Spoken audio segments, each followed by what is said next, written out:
Hello we are live now. मैं कृष्ण दत्त आपका एक बार फिर से स्वागत करता हूं आपके अपने प्लेटफॉर्म पर। जैसे कि आप सभी को पता होगा, हमारी टीजीटी पीजीटी एलटी जीआईसी की बेहतरीन सी क्लासेस चली हुई थी। इन बेहतरीन सी क्लासेस में हमारी जो ये डीपीपी के महत्वपूर्ण क्वेश्चन चले हुए थे, इन महत्वपूर्ण क्वेश्चनों से आपकी तैयारी का बहुत अच्छे तरीके से पता लगने वाला। चलिए देखते हैं हीट एंड थर्मोडायनेमिक की डीपीपी सॉल्यूशन फॉर में किस तरीके के क्वेश्चन रहने वाले हैं। इससे पहले हम 3 डीपीपी करके आ गए हैं। देखो क्वेश्चन ध्यान से समझना। तो क्वेश्चन क्या कह रहा, द्रव तापमापी की तुलना में गैस तापमापी अधिक सुगराई होता है, क्यों? भाई एक बात बताओ, एक साइड में तो लिक्विड है, एक साइड में गैस है, तो कौन सा ज्यादा सेंसिटिव होता है? तो मैं आपको बता दूं, गैस ज्यादा सेंसिटिव है क्योंकि वो बहुत तेजी से फैलती है। तो इसका राइट आंसर क्या हो जाएगा? गैस तरल की अपेक्षा अधिक फैलती है। ये तो यही इसका कैसा हो जाएगा राइट आंसर, कि गैस जो है बहुत तेजी से फैलती है द्रव की तुलना में। द्रव को थोड़ा टाइम लगता है फैलने के लिए। ठीक है, चलो बढ़ते हैं नेक्स्ट क्वेश्चन की तरफ। आई होप ये कॉन्सेप्ट आपको क्लियर हो गया होगा। नेक्स्ट क्वेश्चन पढ़ो। पारा थर्मामीटर का उपयोग कितने तापमान को मापने के लिए किया जाता है? जो मरकरी थर्मामीटर होता है, जो मतलब जिसके अंदर मरकरी भरी होती है, पारा भरा होता है, वो कितने तक नाप सकता है? तो इसकी रेंज मैं बता दूं आपको। इसकी जो रेंज होती है -37 डिग्री सेल्सियस से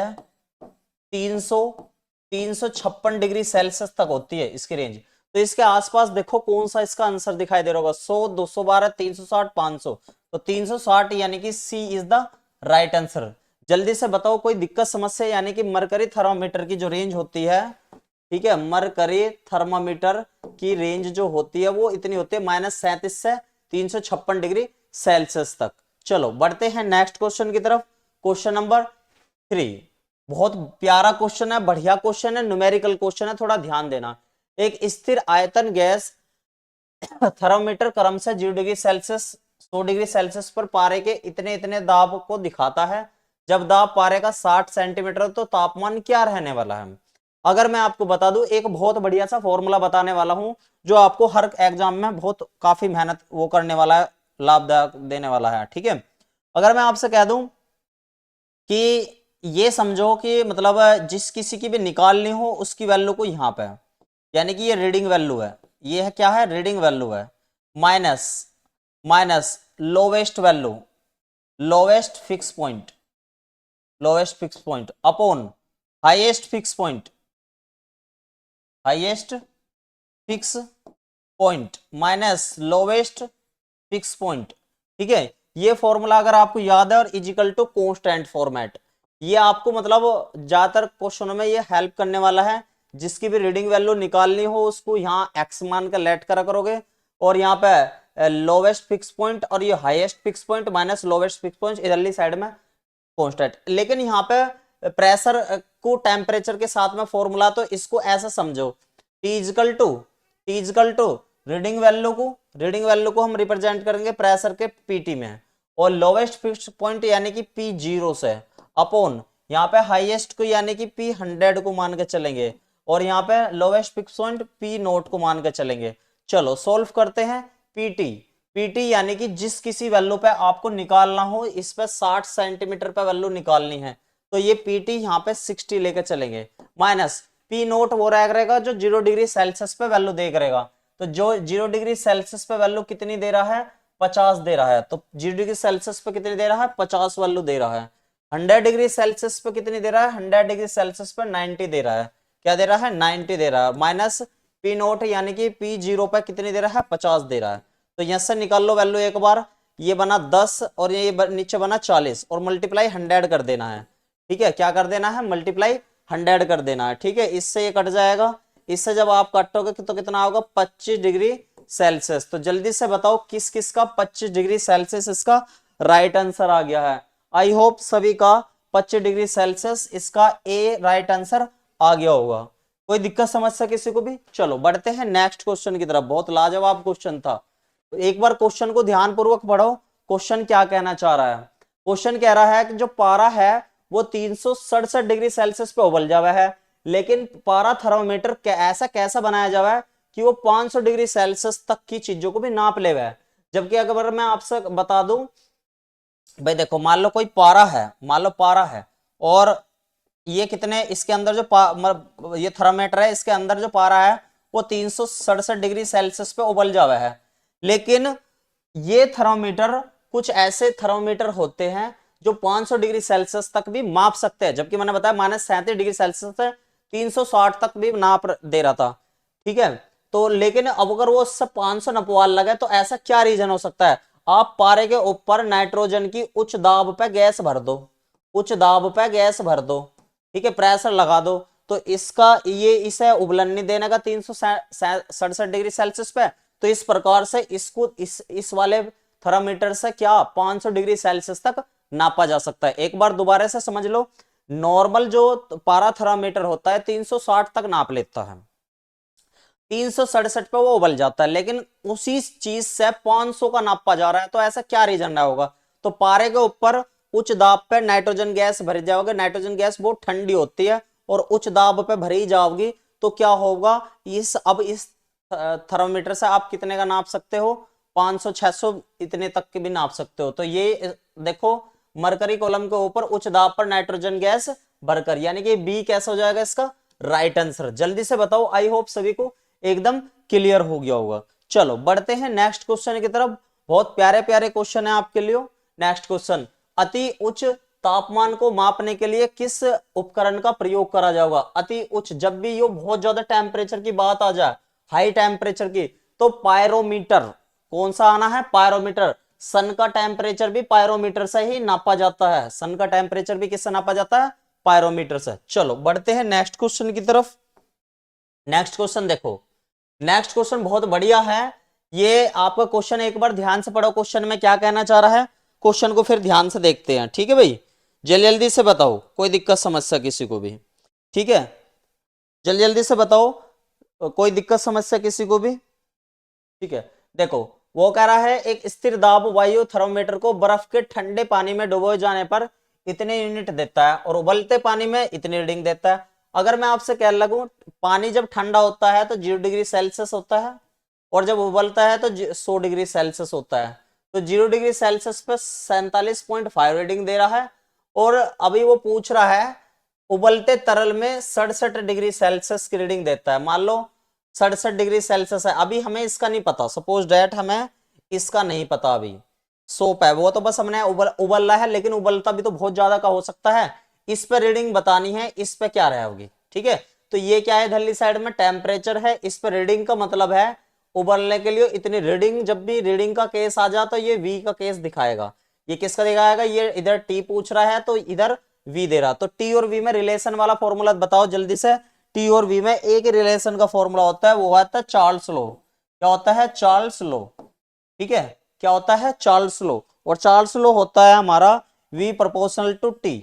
जैसे जैसे टी बढ़ाते रहोगे वॉल्यूम भी बढ़ता रहेगा। भाई किसी भी चीज का तुम टेम्परेचर बढ़ाते रहो, गैस का मान लो कोई भी लिक्विड का टेम्परेचर बढ़ाते रहे तो ऊपर से वॉल्यूम ज्यादा होता रहेगा, क्योंकि वो भाप बन के ज्यादा वॉल्यूम लेती रहेगी। तो इससे हमारा चार्ल्स लॉ का फॉर्मूला बनेगा v1 upon v2 t1 upon t2। अब देखो इसमें क्या कह रहा है वो हमारे से, इसे t1 मान लो, इसे v1 मान लो, इसे t2 कह दो, इसे v2 कह दो। तो v1 की वैल्यू हमें कितनी दे रखी है? 47.5 दे रखी है, और v2 की वैल्यू कितनी दे रखी है भैया? 67 यूनिट दे रखी है, is equal to t1 0 degree Celsius. यानी कि ध्यान रखो, जब भी 442 लगाओ सेल्सियस को केल्विन में बदल लियो, तो 0 डिग्री सेल्सियस का मतलब 273 डिग्री केल्विन। ठीक है, और अपॉन ये किस में निकालना है? ये क्या है हमारे पास? एक्स वैल्यू है। तो इसे सिंप्लीफाई करो, जब इसे सिंप्लीफाई करोगे यहाँ पे 5 से काटना स्टार्ट करो, 5 निम 45 और ये 5 5 पूरे 25। ठीक है, और 5 से काटो, 5 एकन 5 और 5 15 और 5 चौक 20। इस तरीके से हमारे पास क्रॉस मल्टीप्लाई करके टर्म्स आ जाएगी। ठीक है, तो इसे सिंप्लीफाई करो, और भी कट सकता है कि ये। चलो और देखो, यानी कि x is equal to 134 multiply 273 by 95। ठीक है, तो x इजिकल टू सिंप्लीफाई करो जल्दी जल्दी से, और इसका आंसर एक बार जल्दी जल्दी से सभी बताएंगे। ठीक है, जल्दी से बताओ, कोई दिक्कत समस्या?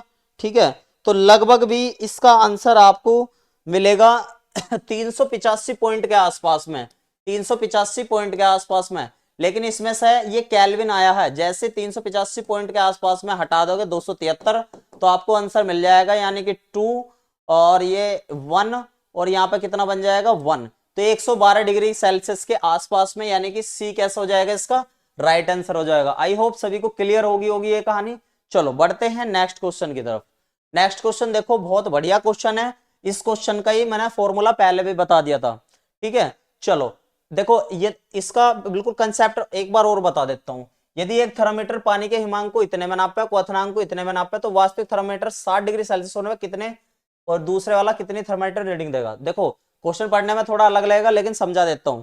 मान लो एक थर्मामीटर ये है हमारे पास वास्तविक वाला, कितना है, ये वास्तविक वाला है, और जो ये रीडिंग वाले की बात कर रहा है, वर्चुअल वाला, काल्पनिक वाला, वो क्या कह रहा है, काल्पनिक वाला एक थर्मामीटर ये रहा, वास्तविक वाला 0 डिग्री सेल्सियस पानी का वो होता है क्या, फ्रीजिंग पॉइंट, और 100 डिग्री सेल्सियस कैसा होता है, बॉइलिंग पॉइंट। अब लेकिन काल्पनिक वाले में वो क्या कह रहा है, ध्यान से समझो। वो कह रहा है यदि एक थर्मामीटर पानी के हिमांक को 20 डिग्री सेल्सियस, यानी कि जो ये पहले वाला वास्तविक वाले में 0 था, फ्रीजिंग पॉइंट क्या बताया था, फ्रीजिंग पॉइंट, और ये क्या था, बॉइलिंग पॉइंट, ठीक है। ये तो इस वाले जो ये काल्पनिक वाला, इसे यो 0 की जगह ये क्या दिखाता है, 20 दिखाता है, और उबलते हुए को 100 वाले को क्या दिखाता है, 150 दिखाता है। अगर वास्तविक में 60 आ रही है, तो इस वाले में कितनी आओगी, तो इस वाले को हमने लेट कर लिया x। पहले इसका फॉर्मेट बना ले। इसका फॉर्मेट बनाने का तरीका क्या होता है, जो ये होता है reading value minus lower point upon higher point minus lower point. तो रीडिंग वैल्यू यानी कि रीडिंग वैल्यू का मतलब 60, लोअर पॉइंट कितना है हमारे पास 0, हायर पॉइंट कितना है हमारे पास 100, लोअर पॉइंट कितना है 0। ये इस वाले थर्मामीटर का आ गया। काल्पनिक वाले में आ जाओ, रीडिंग वैल्यू x, ठीक है, लोअर वैल्यू कितनी है 20, हायर वैल्यू कितनी है 150, और लोअर वैल्यू ये मतलब ये हायर है, ये लोअर कितनी है 20। इन दोनों वैल्यू को जो ये आई है दोनों को इक्वल रख दो, अपना काम हो जाएगा।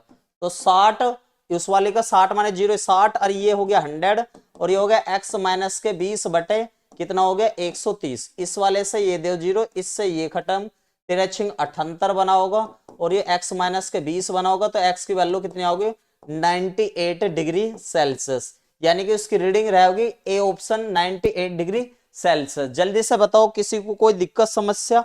चलो बढ़ते हैं नेक्स्ट क्वेश्चन की तरफ। बहुत प्यारे प्यारे क्वेश्चन है आपके लिए। नेक्स्ट क्वेश्चन क्या कह रहा है, निम्नलिखित थर्मामीटर्स में जो तेजी से उबलते तापमान को मापने के लिए इस्तेमाल किया जाता है वह कौन सा। बहुत तेजी से काम जो कर रहा है, तो ऐसा तेजी से एक तो थर्मोकपल दे रखा है, गैस थर्मामीटर दे रखा, अधिकतम प्रतिरोध थर्मामीटर, वाष्प दाब थर्मामीटर। तो इन चारों में से सबसे बेस्ट है थर्मोकपल। बहुत तेजी से नाप देगा, क्योंकि इसका एक सिरा तो ठंडा रखा जावा है, एक सिरा कैसा रखा जावा है, गर्म रखा जावा है, बीच में बिस्मित का रहेगा, है ना, बिस्मित का वायर इस तरीके से रहेगा, ठीक है। एक सिरे में तो बिल्कुल बर्फ में रखा है, एक सिरे को बिल्कुल गर्म रखा, तेजी से नाप देता है, यानी कि ए इसका कैसा हो जाएगा राइट आंसर, थर्मोकपल। नेक्स्ट देखो, नेक्स्ट क्वेश्चन कह रहा तापमान मापने के लिए कौन सा का। देखो बाकी तो अभी मैंने बताया ये दोनों कट, थर्मोकपल राइट, यानी कि थर्मोकपल बहुत तेजी से तापमान नाप देता है। चलो नेक्स्ट क्वेश्चन की तरफ बढ़ते हैं। आई होप सभी को ये क्वेश्चन क्लियर हो गया होगा, ठीक है। चलो नेक्स्ट क्वेश्चन है, निम्नलिखित में से कौन सा थर्मामीटर निम्न तापमान के मापने के लिए इस्तेमाल किया जाता है। बहुत कम टेम्परेचर के, लो टेम्परेचर के लिए कौन सा थर्मामीटर प्रयोग करा जाएगा, पारा थर्मामीटर, पारा तो भाई बहुत -37 के, जल थर्मामीटर, एल्कोहल थर्मामीटर, और थर्मामीटर का उपयोग नहीं कर सकते तो एल्कोहल थर्मामीटर का प्रयोग कर सकते हैं, क्योंकि एल्कोहल थर्मामीटर का प्रयोग हम मौसम विभाग में कहां पे भी यूज करते हैं, मौसम विभाग में। तो बहुत सा कम से कम वाले को भी ये नाप देता है एल्कोहल वाला, तो सी इसका कैसा हो जाएगा राइट आंसर। आई होप ये डीपीपी आपको बेहतरीन तरीके से समझ में आई होगी। जल्दी जल्दी से बताओ कमेंट करके किसी को कोई दिक्कत समस्या। आई होप किसी को कोई दिक्कत समस्या नहीं हुई होगी। तो मिलते हैं नेक्स्ट डीपीपी में, आज के लिए इतने, ऑल द बेस्ट सभी को।